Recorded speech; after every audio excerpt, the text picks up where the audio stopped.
நேரடி அமெரிக்கா கட்டுப்பாட்டில் தான் இருக்க போகுது அப்படின்னு ட்ரம்ப் சொல்கிறாரு. என்ன சொல்கிறீங்க? இன்னும் வந்து நம்ம சொல்கிறது மாதிரி நம்ம பேசிக்கிட்டே தான் இருக்கோம். நான் ஹார்மோஸ் திறக்கலை. ஆனால் தொடர்ச்சியாக என்ன சொல்கிறாரு?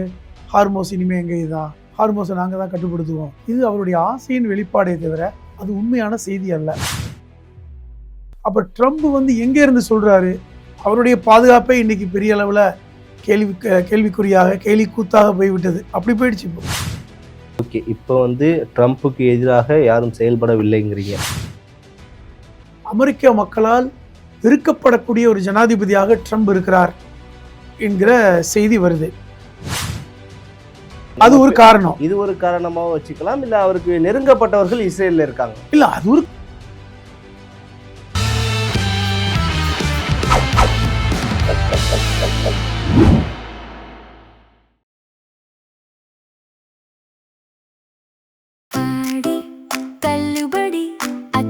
பேரும் அல்லம்படி 6 முதல் 60% வரை ஆடி தள்ளுபடியுடன் சூப்பர் சரவணா ஸ்டோர்ஸ், சென்னை, மதுரை, கோவை.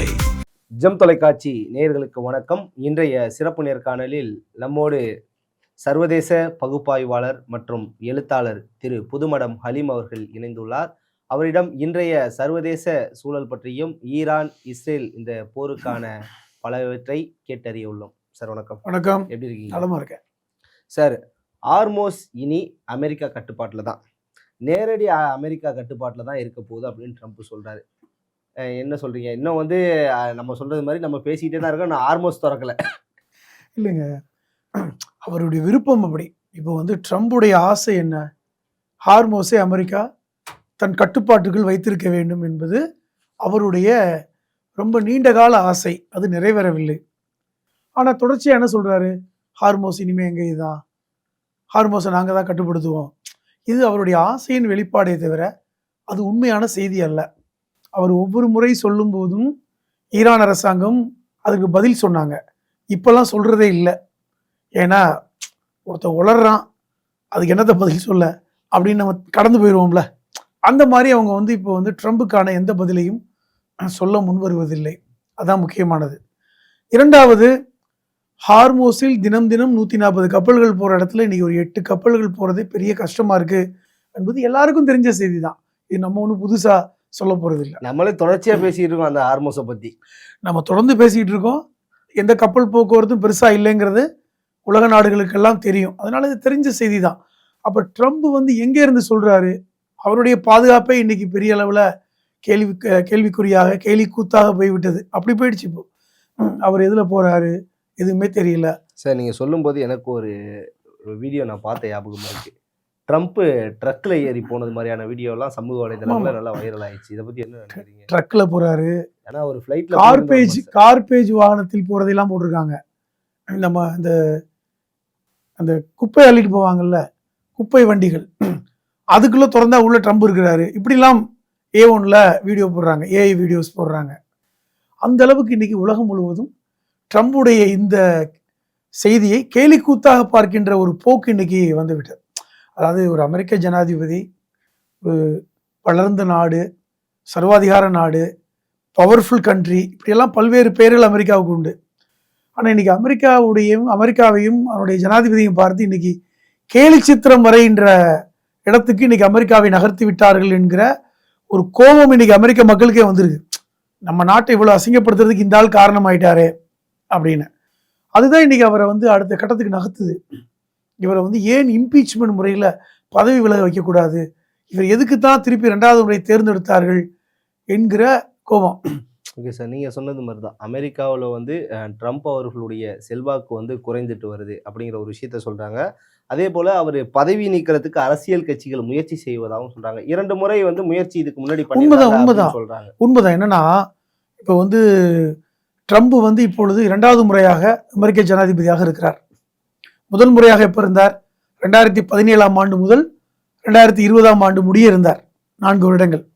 அதுக்கப்புறம் இப்போ 2024லேருந்து 2028 வரைக்கும் இருக்கணும். இதுதான் அவருடைய இது. அவர் முதல் தடவை இருந்த பொழுதே அவர் மேலே பல சிக்கலான விஷயங்கள் வந்தது. எப்படின்னா, அப்பொழுது ரிபப்ளிக் கட்சி, இவர் டெமோக்ராட்டிக் கட்சியை சார்ந்த ஜோ பைடன், அவர் தான் அடுத்து போட்டியிட போறார் அப்படிங்கிற செய்தி வந்தது. அதாவது 2017 முதல் முறையாக ஜனாதிபதியாக பதவியேற்ற பிறகு 2020 அவருடைய பதவி காலம் முடிகின்ற காலகட்டத்தில் அடுத்து தேர்தல் நடக்கும் இல்லையா, அந்த தேர்தல் டைம்ல அவருக்கு எதிராக டெமோக்ராட்டிக் கட்சியை சார்ந்த ஜோ பைடனை நிறுத்துறதுக்கு அந்த கட்சி முடிவு பண்ணிட்டாங்க. இப்போ ஜோ பைடனை காலி பண்ணணுங்கிறதுக்காக அந்த தேர்தலில் அவரை பற்றிய ஒரு மோசமான செய்தியை உக்ரைன் அரசு மூலமாக வெளிக்கொண்டு வருவதற்கு சதி செய்தார் என்கிற ஒரு குற்றச்சாட்டு அப்பொழுது எழுந்தது. இன்னும் சொல்லப்போனால் அதுக்கு சொல்லப்போனால் அந்த அபியூஸ் ஆஃப் பவர் அப்படிம்பாங்க. தன்னுடைய ஜனாதிபதி பவரை பயன்படுத்தி இப்படி ஒரு மோசமான செயலை ட்ரம்ப் செய்தார் என்கிற நோக்கத்தில் அவர் பதவி விலகிறதுக்கு கொஞ்ச நாளைக்கு முன்னாடியே இம்பீச்மெண்ட் கொண்டு வந்தாங்க. அது தோல்வியில் முடிந்தது. இது ஒன்று. இரண்டாவது, இப்பொழுது 2024 இப்போ அவர் மீண்டும் ஜனாதிபதியாக இருக்கிறார். 2021 அவர் பதவி இல்லாத காலகட்டத்தில் ஜோ பைடன் அப்பொழுது ஜனாதிபதியாக இருந்தார். இப்போ 2021 ஜனவரி 6ஆம் தேதி அமெரிக்க நாடாளுமன்றம் போராட்டக்காரர்களால் வன்முறைக்கு தாக்குதலுக்கு ஆளானது. நீங்க பார்த்துருப்பீங்க தொலைக்காட்சியில் கூட. அமெரிக்க பாராளுமன்றத்தை போராட்டம் நடத்தியவர்கள் போய் பார்லிமெண்ட்ல தாக்குதலை செய்யலான்னு உள்ள நுழைஞ்சாங்க. அது தடுக்கப்பட்டது. அதுல பலர் கொல்லப்பட்டாங்க. இந்த வன்முறை சம்பவத்திற்கு தூண்டுதலுக்கு காரணம் ட்ரம்புடைய பேச்சு தான் அப்படின்னு இப்ப ஜனாதிபதியா இருக்காருல்ல, இப்பொழுது 2025ஆம் ஆண்டு இந்த மாதிரி ஒரு இம்பீச்மெண்ட் கொண்டு வந்தாங்க. அதுக்கு பேரே இன்சைட்மெண்ட் ஆஃப் இன்சரக்ஷன் அப்படிங்கிறது பேரு. அதாவது இந்த மாதிரியான ஒரு சூழ்ச்சி யுக்தி, ஒரு ஒரு ஒரு ஒரு விதமான ஜனநாயகத்துக்கு விரோதமான ஒரு செயலை செய்தால் இந்த இம்பீச்மெண்ட் கொண்டு வரலாம். ஆனா 2 முறையுமே அவருடைய இம்பீச்மெண்ட் தோற்று போய்விட்டது. என்ன சொல்றாங்க அப்படின்னா, ஒரு இம்பீச்மெண்ட் நடக்கணும் அப்படின்னா, உதாரணமா ஒருத்தர் ஜனாதிபதியை பதவி விலக வைக்கணும்னா அதுக்கு சில வழிமுறைகள் இருக்கு. இப்போ அமெரிக்க ஜனாதிபதிகளுடைய வரலாறு கிட்டத்தட்ட 250 ஆண்டு கால வரலாற்றில் ஒரே ஒரு ஜனாதிபதி மட்டும்தான் இது மாதிரி இம்பீச்மெண்ட் முறையில் நீக்கப்பட்டிருக்கார். நிக்சன் ஒருத்தர். இந்த நிக்சன் மட்டும் அமெரிக்க ஜனாதிபதியாக இருந்த பொழுது அது 1974ஆம் ஆண்டு அப்பொழுது நீக்கப்பட்டார். அது அப்போது இருந்த காங்கிரஸ் சட்ட பார்லிமென்றம். ஏன்னா அமெரிக்காவுடைய பார்லிமென்றத்தை 2 தான் பிரிப்பாங்க. ஒன்று செனட்டர் சபை, இன்னொன்று அதாவது ரெப்ரசன்டேட்டிவ் சபை அப்படின்னு வச்சிருப்பாங்க. செனட்டர்கள் பார்த்தீங்கன்னா 100 பேர் இருப்பாங்க. ஒரு மாநிலத்துக்கு 2 செனட்டர் தான் இருப்பாங்க. அமெரிக்காவில் 50 மாநிலங்கள் சேர்ந்தது தான் America, united state of America. ஒவ்வொரு மாநிலத்துக்கும் 2 செனட்டர் இருப்பாங்க. ஒரு செனட்டர் சபையில் 100 பேர் இருப்பாங்க. அதே மாதிரி ரெப்ரசன்டேட்டிவ் சபையில் மக்கள் தொகை கணக்கு ஏற்ப இப்போ எனக்கு தெரிஞ்சு 435 பேர் என்னமோ இருக்காங்கன்னு நினைக்கிறேன். 435 465 பேர் இருக்காங்க. இப்போ இந்த 2 சபையும் முடிவு பண்ணால் மட்டும்தான் ஒரு இம்பீச்மெண்ட் முறையில் ஜனாதிபதியை பதவி நீக்கம் செய்ய முடியும். ஆனால் இப்பொழுது ஏன் நீக்க முடியல என்றால், ட்ரம்புக்கு ஆதரவான ஒரு சூழல் செனட்டர் சபையில் இருக்கு. முக்கியமா இப்போ நீங்க செனட்டர் சபையில் 100 பேர்ல 2 பங்கு, அதாவது கிட்டத்தட்ட 2 பங்குனா 64-65 பேர் ட்ரம்பையுடைய அந்த இம்பீச்மெண்ட்டுக்கு ஆதரவு கொடுத்தா மட்டும்தான் நீங்க ட்ரம்பை பதவி நீக்கமே செய்ய முடியும். ஆனா இப்ப எப்படி இல்லை. இப்ப எப்படி இருக்குன்னா, ட்ரம்புடைய கட்சியான குடியரசுக் கட்சிக்கு ஆதரவான செனட்டர்கள் அங்க இருக்கிறாங்க. ஓகே சார், இப்போ ட்ரம்புக்கு எதிராக யாரும் செயல்படவில்லைங்கிறீங்க. நிக்சனுக்கு ஏற்பட்ட நிலைமை ட்ரம்புக்கு ஏற்பட வாய்ப்பு இருக்கா வருகின்ற காலத்தில்? இல்ல, நல்ல கேள்வி. என்னன்னா, இப்போ பாத்தீங்கன்னா இன்றைய காலகட்டத்தில் அமெரிக்க மக்களால் வெறுக்கப்படக்கூடிய ஒரு ஜனாதிபதியாக ட்ரம்ப் இருக்கிறார் என்கிற செய்தி வருது. இது மாதிரி நிக்சன் இருந்தார். நிக்சன் காலத்தில் அவர் மேல் பல்வேறு ஊழல் குற்றச்சாட்டுகள் வந்தன. அவர் ஒரு இனவெறி பேசக்கூடியவர். இன்னும் சொல்ல போனா நிக்சன் பல்வேறு தலைவர்களை தவறாக பேசக்கூடியவர். அந்த காலகட்டத்தில் இந்திரா காந்தி அவர்களையே இவர் சூனியக்காரின்னு சொன்னவர் தான் நிக்சன். இப்படி பேசக்கூடிய நபர். அந்த மாதிரி தலைவர்களை, உலக தலைவர்களை கொச்சையாக பேசக்கூடியவர் நிக்சன். பத்திரிகையாளர்களை ஃபேக் நியூஸ்ன்னு சொல்லக்கூடியவர் நிக்சன். இப்போ இதெல்லாம் இவருக்கு பொருந்துது. இன்னைக்கு ட்ரம்ப் இப்படிதான் இருக்காரு. இன்னைக்கு இப்போ ஒரு பத்திரிகையை பேட்டி கிடைத்தா நீ ஃபேக் நியூஸ் அப்படின்ற வார்த்தையை பயன்படுத்துகிறார். இரண்டாவது, அப்பொழுது நிக்சன் காலத்தில் வியட்நாம் போர் நடந்தது. வியட்நாம் போர் கிட்டத்தட்ட 25 ஆண்டுகளாக நடந்தது. 1955 75 வரை நடந்தது. அது நிக்சன் காலத்துல தான் முடிவடைந்தது. அந்த காலகட்டம் என்பது வியட்நாம் போரில் அமெரிக்கா தோல்வியை சந்தித்துக் கொண்டிருந்தது.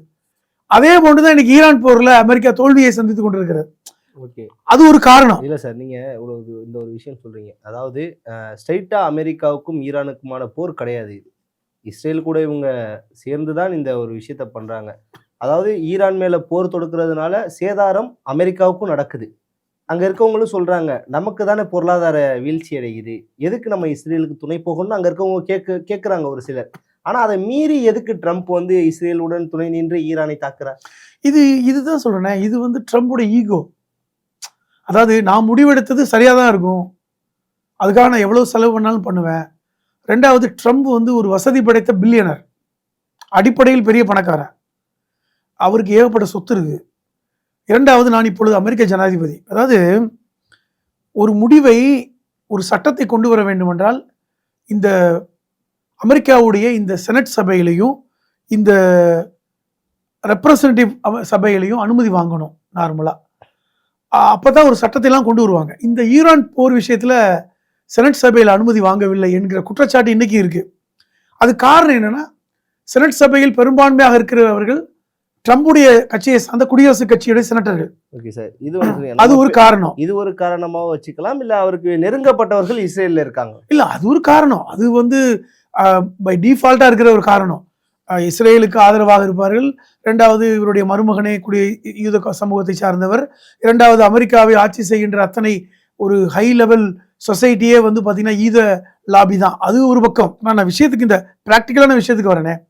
இப்போ செனட் சபையில எப்படின்னா 3/2 பங்கு ஆதரவு இருந்தால் மட்டும்தான் ஒரு விஷயத்தை தடுக்க முடியும். சமீபத்தில் கூட ஒரு அமெரிக்காவுக்கான புதிய அட்டர்னி ஜெனரல், அட்வொகேட் ஜெனரலை நியமித்தார். இது பொதுவாக யாருன்னா, தனக்கு பிடித்த ஒரு அட்வொகேட்டை நியமிச்சார். அவர் பேர் கூட டாட் பிளான்ஸ் அப்படின்னு ஒரு பேர்.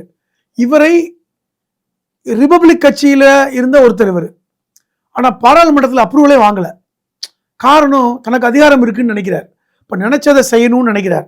இப்ப இதெல்லாம் நீங்க கேட்டீங்க, இந்த இம்பீச்மெண்ட் நீ கொண்டு வந்தா அவரை நீக்க முடியுமா? நிக்சனை நீக்கினாங்க. நிக்சன் 2ஆம் முறையாக ஜனாதிபதியாக வந்து ஒரு முழுமையாக அதை கம்ப்ளீட் பண்ணல. 1974 அந்த வாட்டர் கேட் ஊழல் காரணமாக செனட்டர் சபை வந்து அனுமதி கொடுத்துச்சு. ஸோ இம்பீச்மெண்ட் முறையில் பதவி நீக்கம் செய்யப்பட்ட ஒரே ஜனாதிபதி ரிச்சர்ட் நிக்சன் தான். அந்த வரிசையில் ட்ரம்ப் வருவாரா? அதுதான் வாய்ப்பு இருக்குன்னு சொல்றாங்க. இன்னும் 2 வருஷம் இருக்கு. ஏன் அப்படின்னா, இப்ப செனட் சபையில தேர்தல் நடக்க போகுது. செனட் சபையை பொறுத்தவரை எவ்ரி 6 இயர்ஸ்க்கு ஒரு தடவை தேர்தல் நடக்கும். அந்த 2 வருஷத்துக்கு ஒரு தடவை தேர்தல் நடந்துட்டே வரும். 6 வருஷம் செனட்டர்களுடைய பதவி இருக்கும். ஒரு 34 பேருக்கு இப்ப தேர்தல் நடக்க போகுது செனட் சபையில. இப்போ ரெப்ரசன்டேட்டிவ் சபையில் பெரிய அளவுல பிரச்சனை இல்லை, அவர்களுக்கு இன்னைக்கு முழுமையா தேர்தல் நடக்க போகுது. இந்த செப்டம்பர் அக்டோபர்ல ட்ரம்புடைய தலைவிதி நிர்ணயம் செய்யப்படுது. ஓகே சார், அதான் இன்னொரு விஷயம் நான் முடிச்சுக்கிறேன். செப்டம்பர் அக்டோபர்ல 2 விதமான தேர்தல் நடக்குது. ஒன்று 34 செனட்டர்களுக்கான தேர்தல். அதே மாதிரி 435 இல்லை 465 பேர் நினைக்கிறேன் அந்த ரெப்ரசன்டேட்டிவ்ஸ் சொல்லக்கூடியவர்களுக்கான தேர்தல். இதுல ட்ரம்புடைய கட்சியான குடியரசுக் கட்சிக்கு ஆதரவு இருக்குமா அப்படிங்கிற ஒரு முக்கியமான இதுல வந்து டெமோக்ராட்டிக் கட்சி வெற்றி பெற்று ஒருவேளை இந்த செனட்டர் தேர்தலில் பெரும்பாலானவர்கள் ட்ரம்புக்கு எதிராக வாக்களித்தால், மக்கள் தான் வாக்களிக்க போறாங்க, அதுல வந்து செனட்டர்கள் அதிகமாக டெமோக்ராட்டிக் கட்சிக்கு வாக்களித்தால், அப்ப இந்த காங்கிரஸ் சொல்லக்கூடிய அமெரிக்க பார்லிமெண்டில் ட்ரம்புக்கான ஆதரவு இல்லாம போயிடும். இப்ப எந்த சட்டத்தையும் கொண்டு வர முடியாது. அப்ப இது ஒரு சிக்கல் இருக்கு ட்ரம்புக்கு. அதனால இந்த செப்டம்பர் அக்டோபருக்கு அப்புறம், குறிப்பா நவம்பர் மாதம் ட்ரம்புக்கு ஒரு பெரிய சோதனையான காலம் இருக்குதான் நான் பாக்குறேன். ஓகே சார், அதே போல ட்ரம்ப் அவர் மனைவி போட்டோவை போட்டு ஒரு விஷயம் சொல்றாரு, இதுதான் உண்மையான அமெரிக்காங்கிறாரு. அதே போல வந்து இனிமேல் இங்க பிறக்கக்கூடிய குழந்தைகளுக்கு குடியுரிமை கிடையாதுங்கிறாரு. இந்த நேரத்துல இந்த தேர்தல் வேற வருது, அவருக்கு வாய்ப்பு அதிகமா இருக்கு. என்னன்னா, அவர் எப்படி எடுக்கிறான்னா, அவருக்கு தெரிஞ்சு போச்சு என்னன்னா, நம்முடைய செயல்கள் இன்னைக்கு அமெரிக்க மக்களை வெறுப்புக்குள்ளாக்கி இருக்கிறதுன்னு. ஆனா மீண்டும் மீண்டும் ஒரு ஃபெனாட்டிசத்தை கையில் எடுக்கிறார். இப்ப எப்படின்னா, ஒரு இனவெறி. இப்போ வந்து அமெரிக்காவை வந்து இன்னைக்கு இல்லீகல் இமிகிரண்ட்ஸ், அதாவது குடியேற்றம் செய்தவர்கள் ஆட்சி செய்கிறார்கள் அப்படிங்கிற ஒரு வார்த்தையை பயன்படுத்துகிறார். ரெண்டாவது, உண்மையான அமெரிக்கா என்பது வெள்ளையர்கள் தான், நாங்கள் தான். இப்போ வந்து ஆசியாவிலிருந்தும் ஆப்பிரிக்காவிலிருந்தும் உள்ளே நுழைந்தவர்கள்லாம் இன்னைக்கு செனட்டர்களாக வருவதற்கு ஆசைப்படுகிறார்கள், ஆட்சியை பிடிக்க ஆசைப்படுறாங்க. இதை மக்கள் புரிஞ்சுக்கணும். இப்போ இனவரியை தூண்டக்கூடிய வேலையை பண்றார். ஸோ ஒரு சர்வாதிகாரியுடைய இறுதியான ஆயுதம் என்பது இனவரியை தூண்டுவது தான். அதைத்தான் அவர் ட்ரம்ப் செய்தார். இப்போ ஒரு இனவரியை தூண்டுவதன் மூலமாக ஒரு மக்களை வந்து தம் பக்கம் இழுக்கிறார். டெவலப்மெண்ட்ஸ் பேசுறதை விட, அல்லது வந்து நீங்க அமெரிக்கா போரில் நீ சொன்ன மாதிரி இவ்வளவு பணம் செலவு பண்ணிட்டாங்க, கிட்டத்தட்ட 4 லட்சம் கோடி இந்திய பணம் மதிப்புக்கு, அவங்க சொல்ல போனா அவங்க $3750 கோடி, 37 பில்லியன் அப்படிங்கிறதெல்லாம் செலவு பண்ணதெல்லாம் மக்கள் மறக்கணும்னா இனவரியை தூண்டணும், இந்த மாதிரியான நிறவெறியை தூண்டணும் அப்படிங்கிற இடத்துக்கு இன்னைக்கு ட்ரம்ப் நகர்ந்துட்டார். இதைத்தான் நிக்சன் செய்தார். இப்ப இதே ரிச்சர்ட் நிக்சன் இதைத்தான் செய்தார். ஆனால் அங்க எடுபடலை. அப்ப இப்ப இம்பீச்மெண்ட், இந்த தேர்தல் முக்கியமானது, இந்த செனட்டர் தேர்தல் முக்கியமானது. காங்கிரஸ் சொல்லுவாங்க, ஒட்டுமொத்தமா அதை காங்கிரஸ், அமெரிக்க காங்கிரஸ், அதற்கான தேர்தல் இப்ப செப்டம்பர் அக்டோபர்ல நடக்குது. இதுதான் இன்னைக்கு ட்ரம்புக்கு இந்த 2 வருஷம் அமெரிக்க ஜனாதிபதியாக நீடிப்பாரா, அல்லது பதவி இழப்பாரா, அல்லது வீட்டுக்கு நிக்சன் மாதிரியே அனுப்பி விடுவாங்களா அப்படிங்கிறதுக்கெல்லாம் நம்ம முடிவு கிடைக்கும். ஆனால் அது ட்ரம்புக்கு நல்லா தெரியுது. அதனாலதான் அமெரிக்கா பாதுகாப்பு முக்கியம், அமெரிக்கர்களுக்கு வந்து இது எல்லாமே முக்கியம், நான் தான் உண்மையான அமெரிக்கா, இந்த நானும் மனைவியும் நிற்பதுதான் உண்மையான அமெரிக்கர்கள். இன்னைக்கு வந்து தள்ள தொப்பி போட்டுட்டு புர்கா போட்டுட்டு நிக்கிற இந்த போட்டோஸ் எல்லாம் பாருங்க, இவர்கள் எல்லாம் உண்மையான அமெரிக்கர்கள் இல்ல, இங்க அமெரிக்கால எல்லாரும் பிறந்துட்ட அமெரிக்கர் கிடையாது அப்படிங்கிறத ஒரு இனவெறியை ஒரு ஒரு உள்ளுக்குள்ள தூண்டுற வேலையை இன்னைக்கு ட்ரம்ப் செய்ய தொடங்கியிருக்காருன்னு பாக்குறோம். ஓகே சார், இறுதியாக இந்த ஒரு கேள்வி சார். இந்தியா மீது 100% வரி விதிப்பு அமெரிக்கா வந்து ஆல்ரெடி விதிச்சிருக்கு. இந்த முறை நீக்கிறோம் அப்படின்னு சொல்லி ட்ரம்ப் சொல்றாரு. ஆல்ரெடி அவர் வந்து சொல்றது ஒண்ணு சொல்லுவாரு, ஆனா செய்யறது ஒண்ணு செய்வாரு. இந்த முறை இந்தியாவுக்கு அந்த 100% வரியை வந்து நீக்கிறதுக்கான வாய்ப்பு இருக்கா? ஏன்னா ரொம்ப வலுவான உறவு அப்படின்னு சொல்லி. வலுவான உறவு தான், ஆனா நீக்கிறதுக்கான வாய்ப்பு இப்ப ரொம்ப குறைவு. காரணம், அது செனட் சபையில மசோதாவாக அனுமதிக்கப்பட்டு விட்டது, சட்டமாக்கப்பட்டு விட்டது. முன்னாடி சொல்லிட்டு இருந்தாரு, குறைச்சாரு, கூட்டினாரு. இப்ப வந்து முழுமனதாக ஏகமனதாக அந்த செனட் சபையில சட்டமாக கொண்டு வந்து விட்டார்கள். அதனால நீக்குவது என்பது ரொம்ப கடினம். ஆனால் ஒரு அமெரிக்க ஜனாதிபதி நினைத்தால் அதை செய்ய முடியும். திருப்பி மீண்டும் வந்து குறைத்து அதை வந்து செனட் சபையில வந்து பேச வைக்க முடியும். ஆனால் அது இப்பொழுது வாய்ப்பு இல்லை. இந்த செனட் தேர்தல் முடியும் வரை அதற்கான வாய்ப்பு இல்லை என்பதும், இரண்டாவது இந்தியா மேல சும்மா கரிசனம் காட்டுற மாதிரி நடிப்பதும், ட்ரம்பை மோடியை பார்த்துட்டா ஒரு பேச்சு பேசுறதும். ஏன் மோடியை வச்சே ஒரு பேச்சு பேசினார் தெரியுமா? பிரதமர் மோடியை வைத்துக்கொண்டே ட்ரம்ப் பேட்டி கொடுக்கிறார். மோடி பார்ப்பதற்குத்தான் ஏஞ்சல், ஆனால் அடிப்படையில் அவர் வந்து ஒரு கொலைகாரர். இந்த வார்த்தையை பயன்படுத்தினார். நம்மளே சொல்ல முடியாது. இப்படிப்பட்ட ஒரு ஆள் தான் ட்ரம்ப். இதை நம்ம ஒண்ணுமே பண்றது இல்லை. அப்ப எந்த நேரத்தில் எதை வேண்டுமானாலும் பேசக்கூடிய ஒரு நபராக இருக்கிறார் ட்ரம்ப் அப்படிங்கிறதும், இன்னைக்கு அவர் வந்து ஒரு முழுமையாக பயணம் செய்ய முடியல, வெளிப்படையாக பயணம் செய்ய முடியல, அவருடைய பாதுகாப்பே இன்னைக்கு அச்சுறுத்தலாக இருக்கிறது. இன்னைக்கு அது கேலி சித்திரமாக தீட்டப்படுகிறது எல்லாம் பார்க்கும் பொழுது ட்ரம்புக்கான முடிவு காலம் வந்து விட்டதோ அப்படிங்கிறத நான் பார்க்கிறேன். சிறப்பான தகவலுக்கு ரொம்ப நன்றி சார்.